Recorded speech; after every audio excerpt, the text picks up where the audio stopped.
you could use that to justify.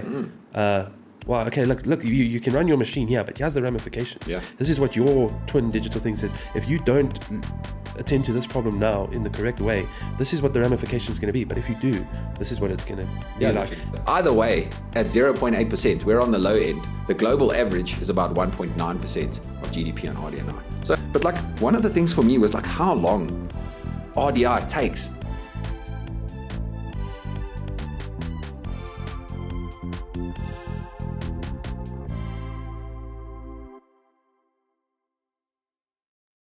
Hey guys, and welcome back to the High Level Podcast, where we bring you engineering and science news, and we give you some cool things to talk about with your friends and family, right? Is that what we're going for, Mr. Utsula? Yeah, I mean, I definitely feel like if you listen to this podcast, you're a more interesting person. 100%. More well-rounded, just better for being with us once Exactly. a week. There we go.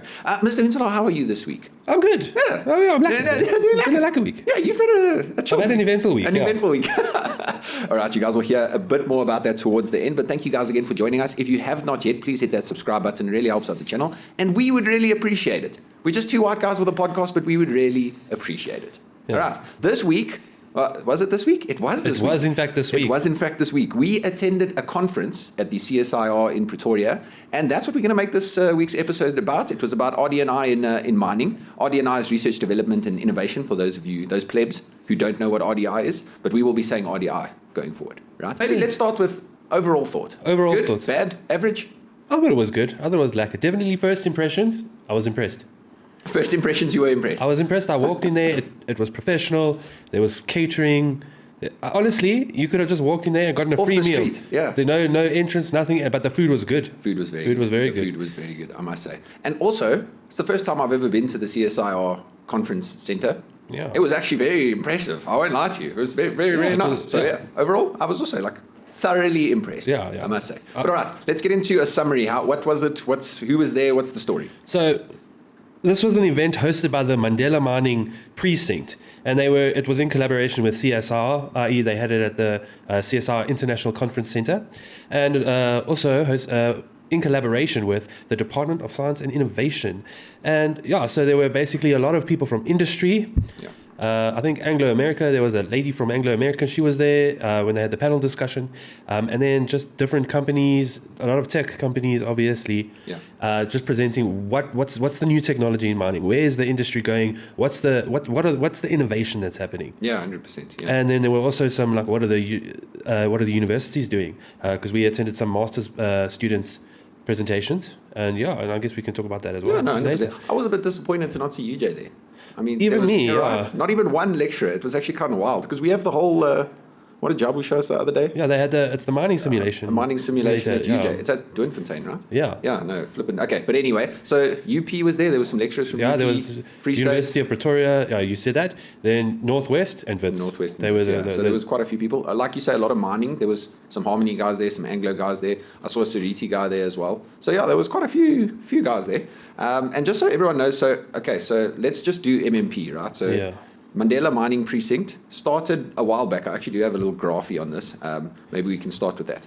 So the Mandela Mining Precinct is basically, it's like the one guy described it to us as a bottleneck. So they are funded by the CSIR and then the Departments of Science and Innovation, and they have strategic objectives. So money will get funneled from CSIR, Department of Innovation, and maybe some private guys, and then they will choose projects that they see fit in innovation, and then they will sort of do their thing. So I don't know, do you see this little graphy? It's on page 3.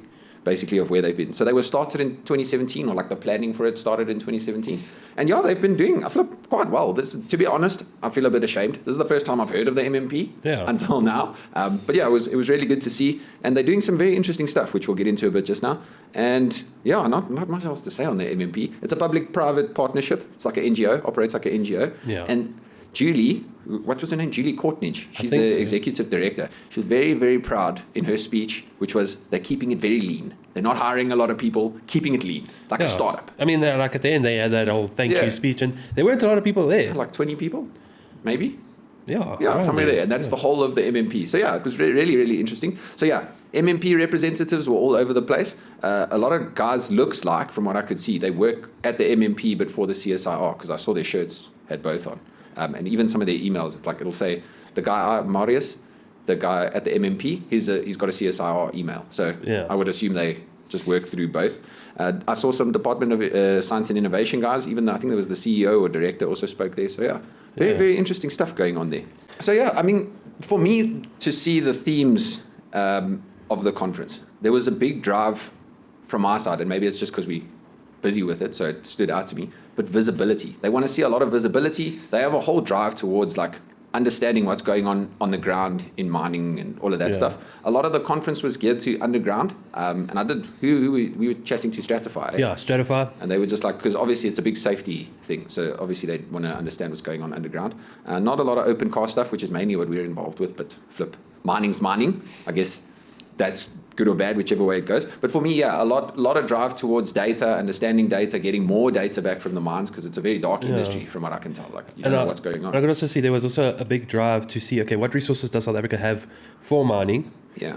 And what are we doing to what's the word now? Utilize them more efficiently. Utilize, yes, exactly. Yeah, there was a big drive for efficiency, definitely. Yeah. And a lot of stuff around just like, how do we standardize things? Because it opened my eyes a bit to like, when the guys would speak and they're like, there's not really like standards for this thing. Like we say, this is best practice, but like no one adopts a standard, which was very, very interesting. So there's a big drive to that, a big drive to understanding, lots of IoT stuff, lots of guys doing like network stuff underground, things like that. It was very, very interesting, I must say. Anything that stood out to you? I would say that one company stood out. I can't remember what they were called now. They had the drone that you could fly underground. Yes, we got the flipping business card from them. I'll get it here for you now. But what did they stand out to you for? So they basically they had a drone, and they could put a sensor on the drone, and they basically, the whole idea is, if you don't want to send a man down to the shaft because it's dangerous, or there's maybe there's dangerous chemicals, then you can send their drone down, and then they can basically map out the whole entire shaft for you. And then also, if you have gas sensors on there, then they could say, okay, well, look, there's a dangerous gas here, so maybe don't go here. And in terms of the tech, I definitely saw like safety as a big theme. Like, how do we keep our people safe while we're down there? And there was definitely a big drive to use tech to do that. It was flyability. The flyability? No, it wasn't. No, man. Wait, let me see. It even has fly in it. Come on, man. I'm sure I'll be able. So they were very, very interesting. And one of those drones, though, told us the price. He was like, it ranges from like 1.4 million to 2.8 million. Like, it's just just the price of the drone.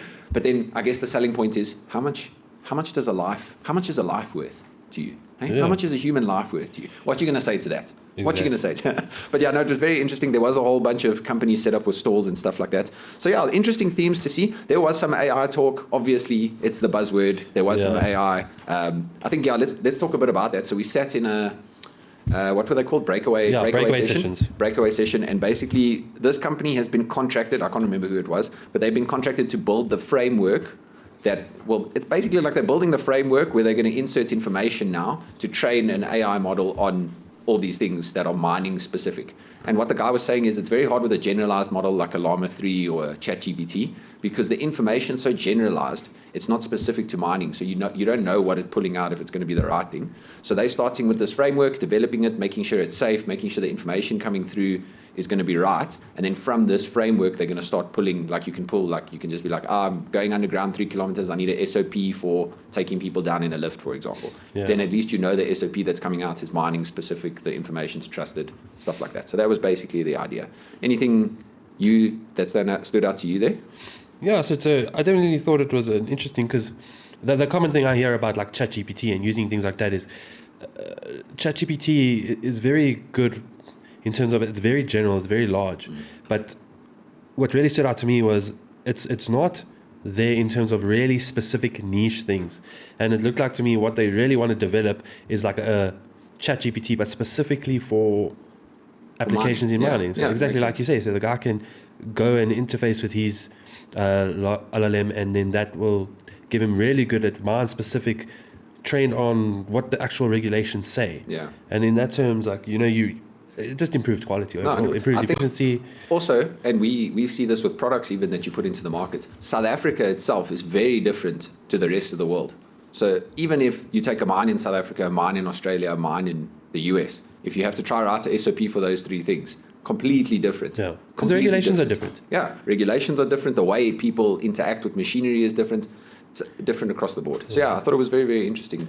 Yeah, so I think one interesting thing I would like to see in terms of, so for different mining houses or mining companies like Cybarete, Anglo, Exaro, because it's not just about South Africa regulation, it's also about what are the policies of those specific companies. Yeah. So how will that be integrated into complex.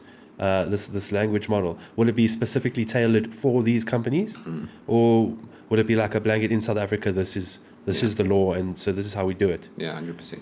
It's very interesting, and I think obviously the MMP now is trying to drive this forward and build it. I hope they get it right. I think it could be a very useful tool for industry. It'll help them standardize a lot quicker. But let's just pause a bit on the MMP. I know we said we're done with it, but I saw some points I put down. So Julie gave like a little speech. Like I said, she's the executive director, and she said some interesting stuff, which we can go through a bit, yeah. But she was basically saying that innovation, if you look at it, it happens between businesses. Like government can try to drive it as much as they want, but it's the problems that businesses, when you as a business try and sell to the mine and trying to fix their problems, that's where the innovation happens. The government can decide that they want to do things, and they can provide funding, but until you figure out the real problems in South Africa, it happens between businesses, which I thought was very interesting.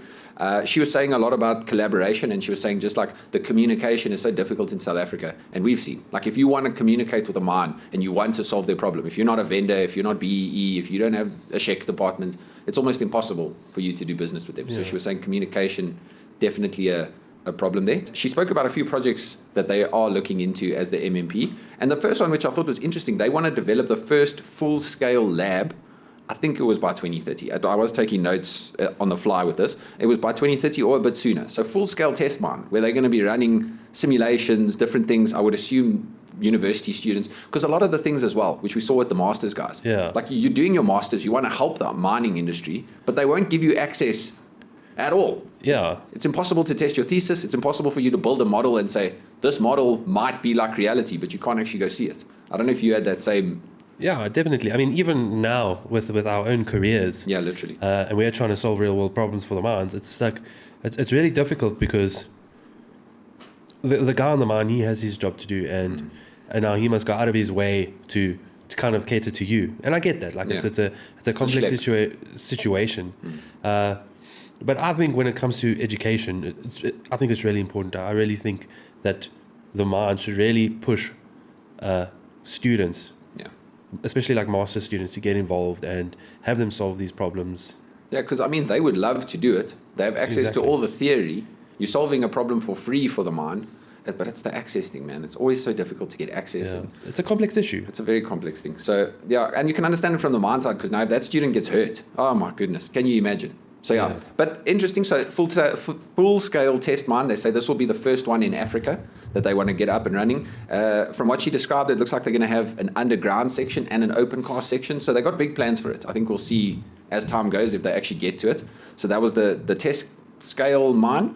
The other thing she spoke about was they want to try and centralize, and I didn't know this was actually a problem. They want to centralize certification, verification, and testing facilities into one independent entity.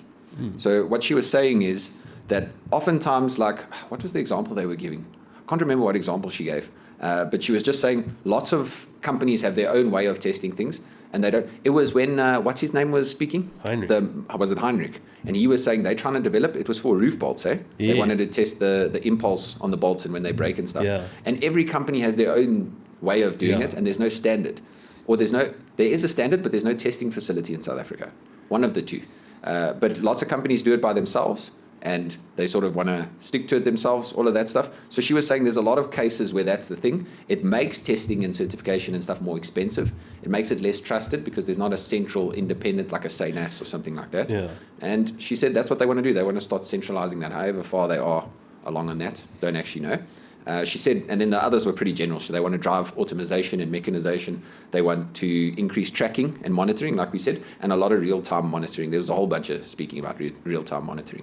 It's very fancy because that's what we're trying to do, right? Yeah. So that's obviously why it stuck out to me. I tend to agree with have a centralized body for standardization, because I think maybe we can talk about the one breakaway session where it was... the life of mine, where we spoke life of current mine, and how are they standardizing this? And one of the things the guy was talking about was the levels of what was it called, TRL, the technology readiness level. Yeah. So he was talking about how there's no set standard for if there's a new technology. How do you know if it's ready to be implemented in the mine? How do you know if it's there? And he said that what we've been doing in the past is taking the one that NASA was using, and I think that goes up to 9 readiness levels. Yeah, so it's an index from 1 to 9, where 1 is like it's really just not there yet, and 9 is okay, we can implement it. Yeah. And that was very interesting, and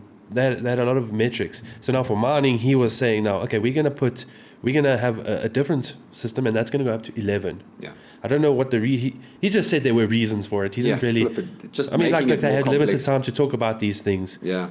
That would be interesting. So that's really, I would say, in terms of like policy. And one of the things he said that stood out to me was he was saying like, look, it's all well and good that we're developing this technology readiness level, and they also introduced other things like the human readiness level. There's also integration readiness level. There were so many. Yeah, there were a few of them. It seemed a bit much, but yeah.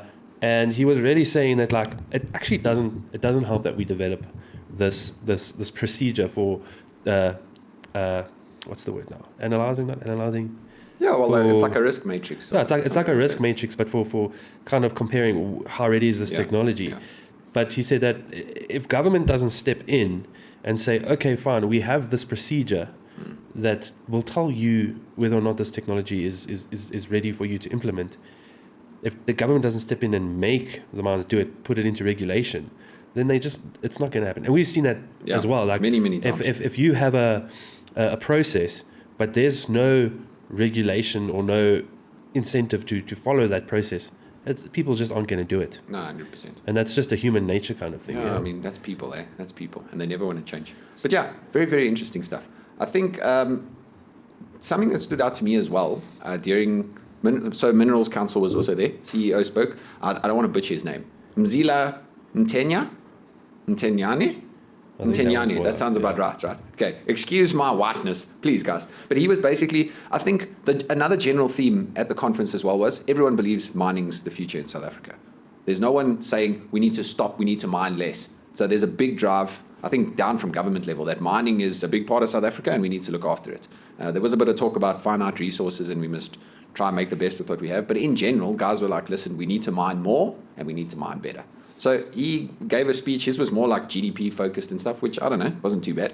But he was basically saying, in summary, that South Africa just doesn't invest enough in RD&I, and also that it's only government spending on RD&I in mining. Like the mines are very happy to do things as they always have done, which he says, I think it was him or someone else, but I think it was him. Oh no, it was the guy from the Department of Science and Innovation. He said he was in France or Sweden or something, and he was telling them how South African government, I think it's invests, or well, the part of, if RD&I is 100% of everything that's invested, the public, so the government, invests over 60% of our funds of the RD&I budget, which he said in other countries is not the case at all. It's mostly private guys doing the RD&I research, which I thought was very interesting, and I don't understand why we don't invest a lot.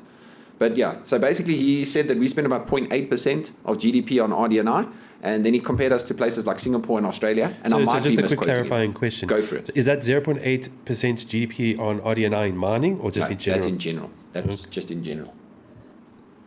So yeah, that was the statistic there.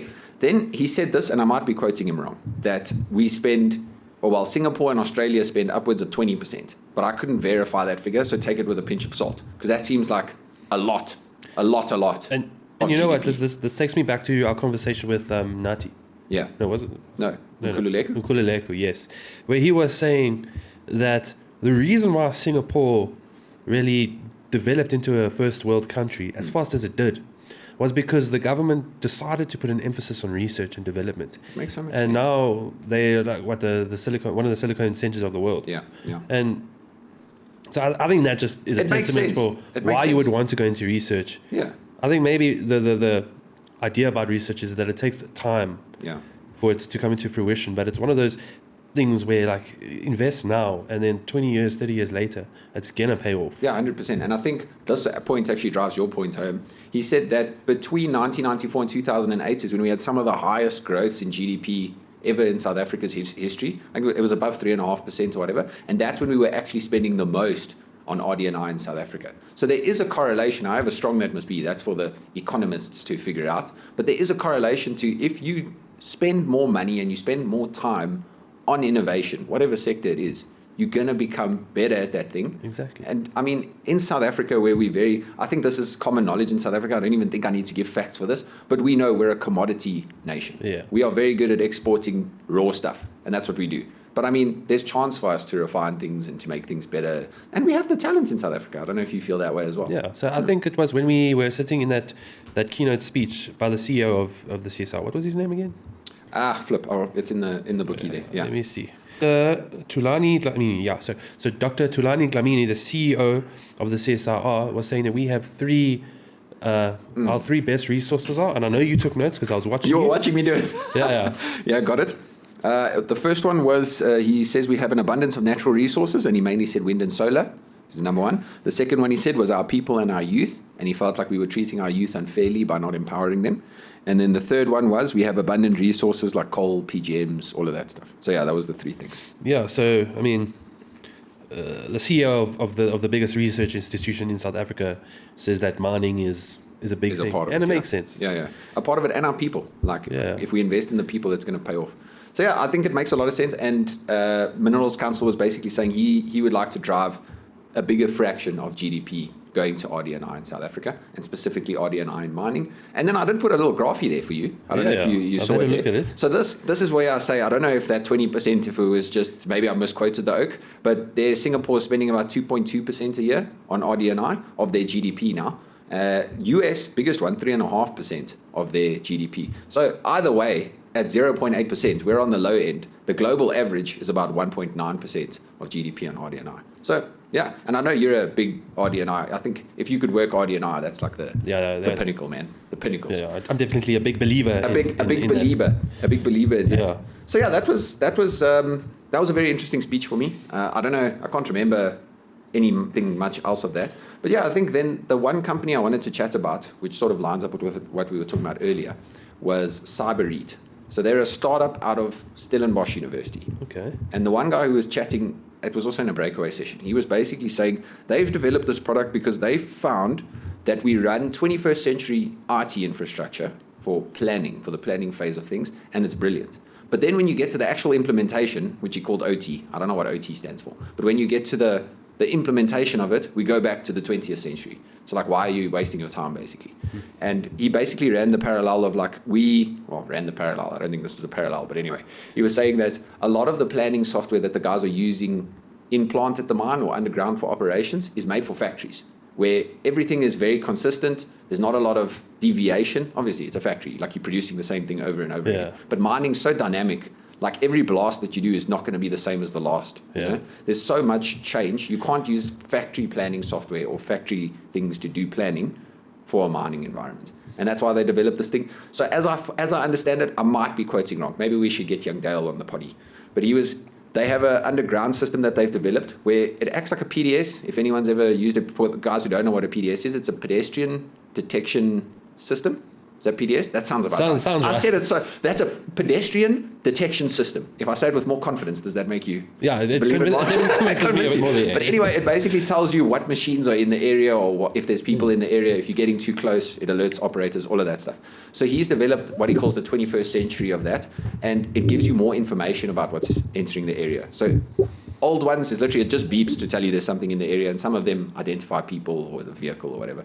But here's one. So basically everything that comes into the area is modeled as a software node, and it will give you information. So like if a welder enters the area or whatever, it'll say, okay, Jacobus has entered the area and he's a trained welder if you need him for welding. Or they've developed a little AI thing that you carry around in a briefcase, and you can basically say, call the nearest safety officer, and it will understand the language and it will alert the safety officer. I think that would tie into that chat system for the mine. Yeah, so literally. Okay, I'm having this problem, and it can say, okay, well, I mean, just down the shaft, there's a qualified welder, maybe get him to come and assist the situation for you. So that's what they're trying to do. That's what they're driving towards. And I think this is less about the technology. It was cool technology, lacquer. I think what we noticed a lot is the divide, right, between where industry sits and where the innovation's happening, right? Yeah. So I know you wanted to talk a bit about this. Do you want to Give me your thoughts on that. Yeah, I just definitely feel like there's a big talk about data and implementing AI and stuff, but I definitely felt like being on the mines and being in the plants, there's definitely a divide between what's happening in the plant and what technology is being developed for it. For instance, they were talking a lot about in one of the things where they were talking about blasting. So the guy was saying like, okay, fine, we can use AI to evaluate the blasting configuration where they drill the holes, and okay, does that fit the design, and a special drill bit that detects whether or not the guys are like it's straight enough, and things like that, and like throughout his presentation, I thought, okay, look, I mean that's cool. I feel like it's interesting, but what's the translation on site to the guys actually drilling and mining, and how far is that divide? Yeah, literally. Like, is that technology being used now? Yeah. I mean, I don't know. I've never seen a blast site, so I could be wrong. Yeah, maybe I'm wrong. But I've definitely seen a divide between what they talk about, what they spoke about at the mine, and what's actually being implemented from what I've seen. You know, 100%. I even think when we were chatting to the UP guys afterwards, like you can see, and like I don't blame the students because like they're just students after all. Like they've gone straight into from undergraduate into masters now. They're green. I'm not going to give them, but like the professors and stuff, it's like it's so far divorced. Like they don't have any industry contacts, you know, for their students to test out with, and I think that's a lost opportunity. And I know we say this on the podcast a lot, but universities should be more involved, right? And I think industry should be more involved. Because when we spoke to the Oak afterwards, he was like, yes, this is what we need. We need industry partnerships. I was like, dude, calm down, man. Got a wife? just calm down. So yeah, it's I'd say it's even bordering on sad that like industry is just so far divorced from where academics are, maybe even the CSI are. One of the things, and I think we can actually bring this up now, some surprises from the conference. I was just making notes now as you were talking. But like one of the things for me was like how long RDI takes. Like that TRL document, he's been doing for like 2 years now. And it's like an Excel spreadsheet. Like it's just an Excel spreadsheet, man. Yeah. It's wild to me that, and I understand there's probably a lot of committees and he's got other work and there's probably a lot and then they got to define the scope. But it takes so long to go, and I could see it being useful. That's the thing. Like it could be so useful, but it takes so long to get to industry. Yeah, I mean it's like as he said, like the space industry TRI or TRL uses 9 levels, but he's found that okay, well, they want to use an 11 index TRL, and he said there were reasons, and like I said before, he didn't give the specifics of that, but like I mean it makes sense. Like what's the value in adding these extra 3 or was it 3? My math is 3, 4, somewhere there, whatever. 9. They started at 0 though. They wanted to add a 0 level in. I don't know if you saw that. I don't remember. Maybe I zoned out. Yeah, somewhere there. But yeah, I mean, again, it's crazy. Even the impulse testing on the roof bolts. Yeah. Like, it was obviously my first time attending the conference, but someone in the audience was like, I know I asked this last year. And he literally, all he did was he created a scope for how he wants to test this, and he was getting it approved, or how they want to build the test rig, right? And that took more than a year. That's why I say, we don't know, not to take anything away from the Oaks, like we don't know how busy they are, we don't know how important this is on their to-do list, but like it took a year. Like RDI takes long. So for me, that was wild, just how long it takes. Because for us, I think it's a very different environment. Yeah. Like where we work now, you don't get the quote out, you don't build the thing, you don't get a salary. Like that's sort of the drive. In RDI, you're driven to make a change in the world, which we've said already is a difficult thing in itself. I think maybe for one of the reasons why that it takes long is because when it comes to industry and the company is the problem's already pretty well defined, and it's also pretty well. I mean, like we for what we do. I mean, like if someone comes to us with a problem, we already know before we even go into the problem half of what we need to do. Just verify a few details, and then we kind of have a really good idea of what the system needs to look like. But when in R&D, in R&D, it's a hard problem to solve by nature. How do you go from having just we have this problem, but there's no documentation about this. There's no technology for this, and it takes time because you have to first figure out, okay, well, what is anyone else trying to solve this problem? And how are they doing it? And then and then you have to cater to your specific problem. Yeah. And so, I think it's a complex thing. It's a complex thing. And I also think, from what I could tell, there's a lot of committees that it needs to go through. Yeah. And also, you must now motivate that to the guys who are going to fund you as well. So I understand it takes time. It was surprising to me how long it takes. I think that was the biggest thing. Not saying there's anything wrong with it. I'm sure there's reasons. Could it be streamlined? Most probably. Everything in life can be streamlined. But yeah, not to take away from the guys. And then the other thing that surprised me is how manual things are. Like, it was interesting to see, like you say, how they want to automate the drilling process and the blasting process and all of that stuff. But then they took it back to like how it's happening now. And it was just like, it's manual.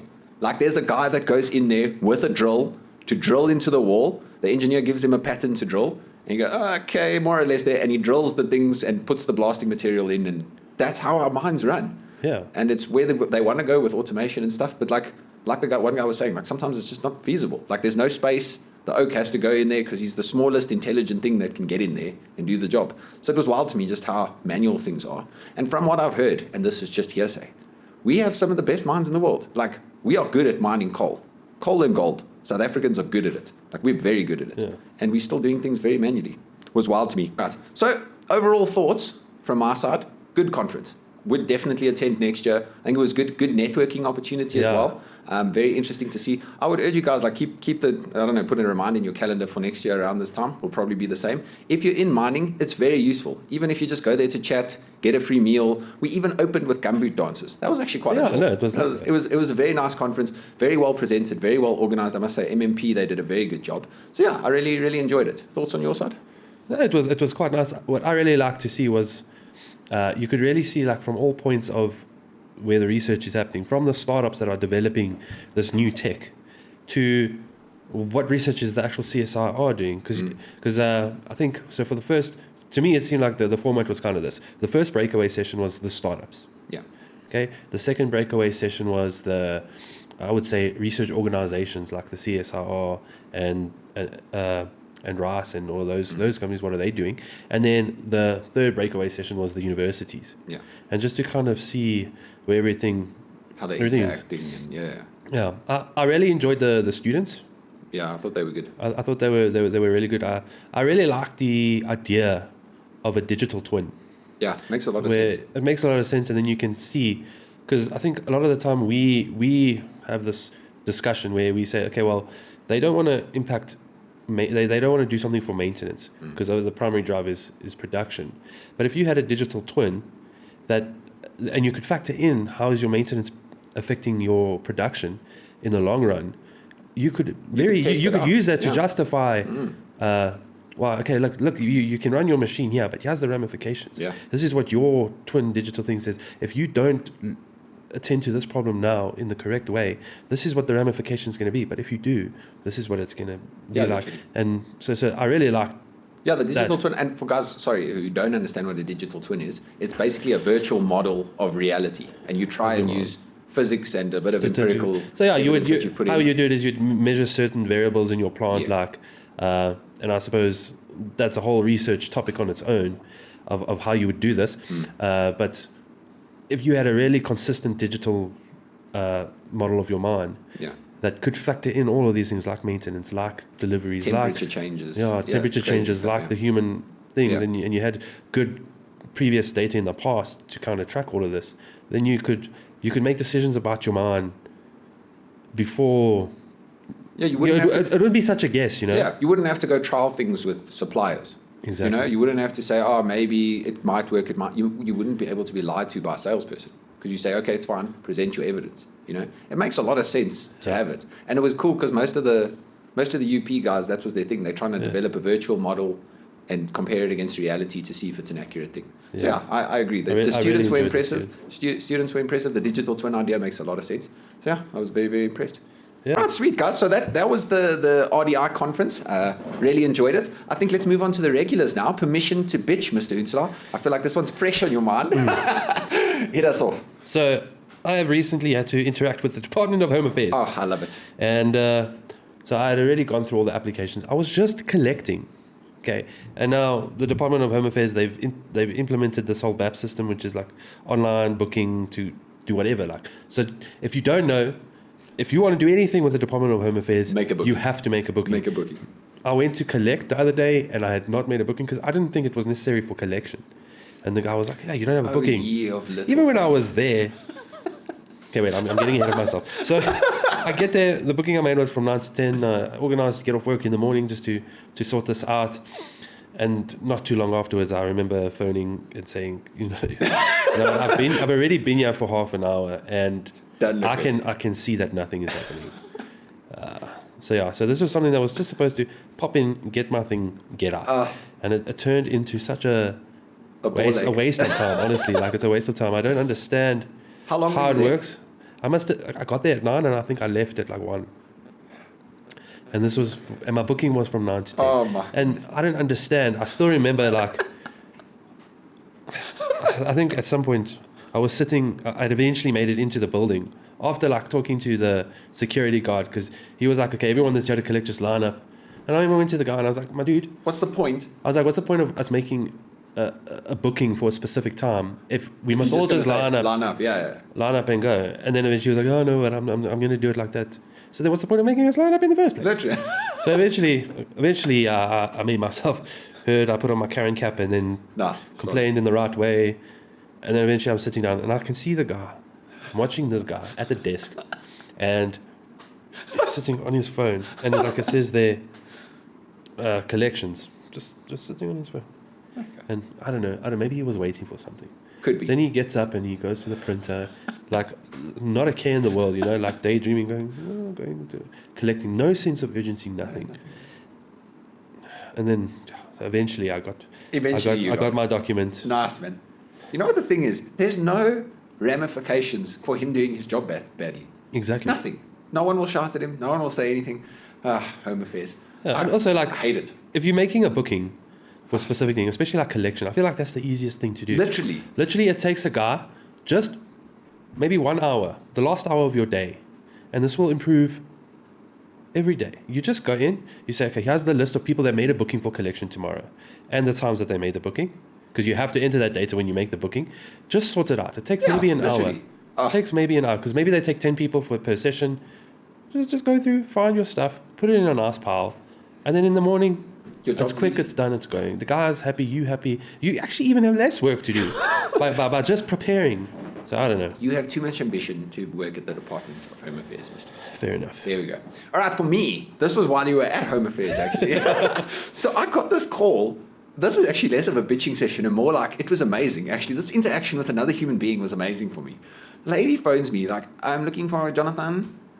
I'm like, "Okay, speaking." There was my first mistake. "Thank you for confirming that.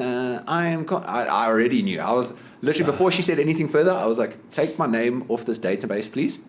Yes, he did. This chick get upset, eh? She got like proper upset. She's like, "Why, sir? This is Jonathan." And I was like, "Take my name off this database. I'm not going to talk to you. Just tell me you're taking my name off this database." She says, "I can't do that." She straight out refuses. I'm going to stop doing the accent now because I feel like that could be racist. So she says, "No, your MD gave me permission to take your number and call you." And I was like, "Bullshit." It doesn't even matter. That like you. Then I said to her, this was what really got her going. I was like, "You're contravening South African law by not taking my name off the database." Yeri, did this chick get upset? It was amazing. I wish more spam calls would go like this, because now I'm on the line. Now I'm in the story. Now. So she's going on like, no, I'm not going to take your name off. What? Then this was the best part. And I keep saying to her, "Okay, tell me that you are not contravening South African law." This is where it happened. She goes, "I am the law. I make the law. I make the laws." I am the law. And then I was like, "Oh my goodness, really? It's amazing to meet you. That's awesome." And then she got very upset. So then I was like, "Okay, but like, jokes aside, please take my name off this database. I'm not falling for it. It's clearly she wanted something." Yeah. So anyway, then she goes, "You know what? I'm actually not going to take your name off. You know what I'm going to do? I'm going to hand your name to all of my colleagues, and they are going to call you twice a day and have this exact same conversation with you."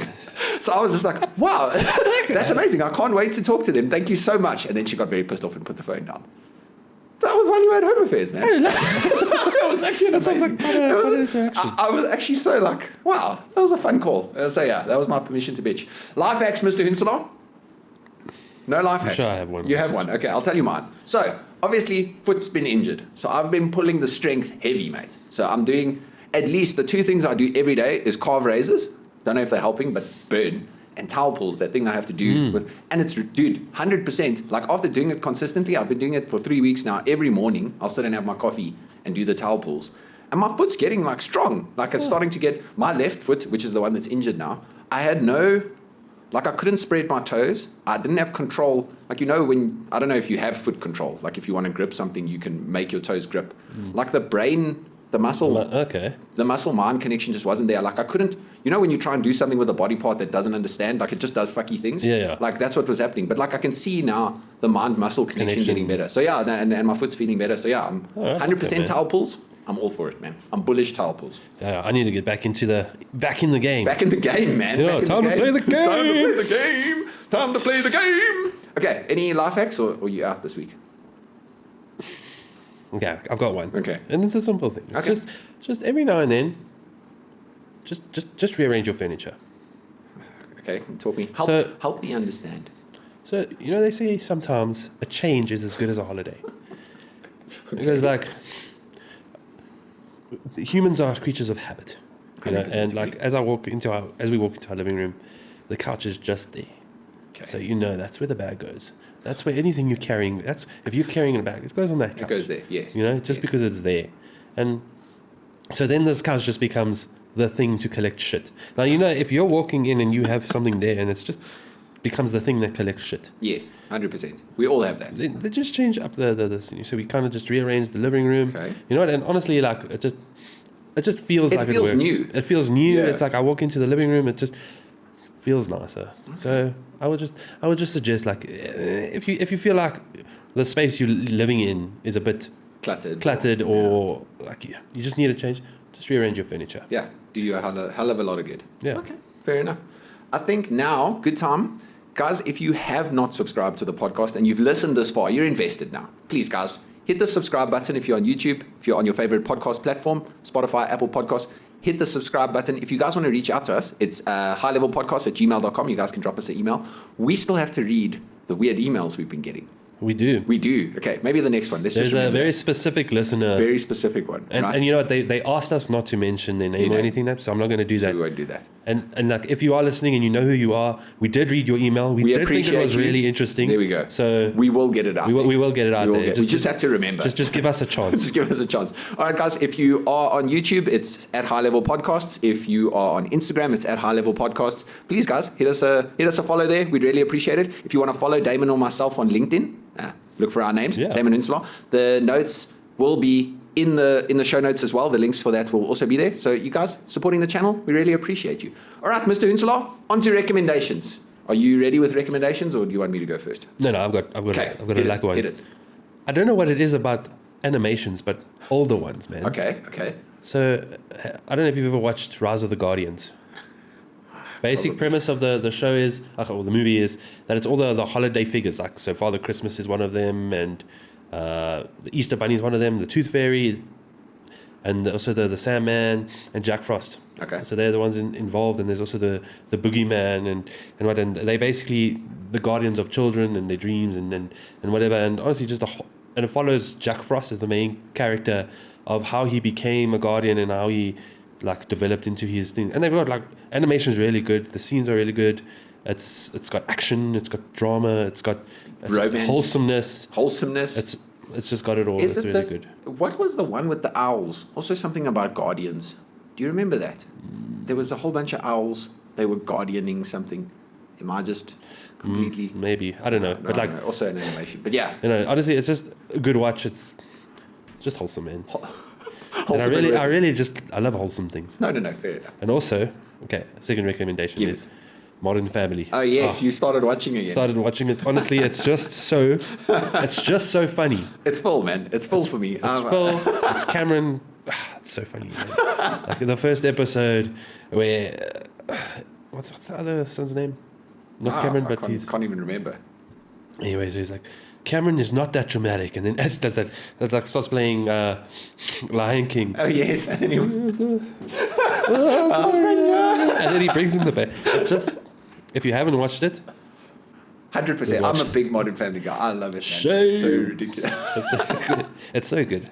I love Modern Family. Yeah, good, solid recommendations. For me, I've been trying to bang out Black Clover, man. I know we've been talking about it a lot, but I've really been trying to catch up because apparently there's a new season coming out now next month. So I've been having to try and catch up. And this is on Dane's recommendation now. So I'm really trying to flip and catch up.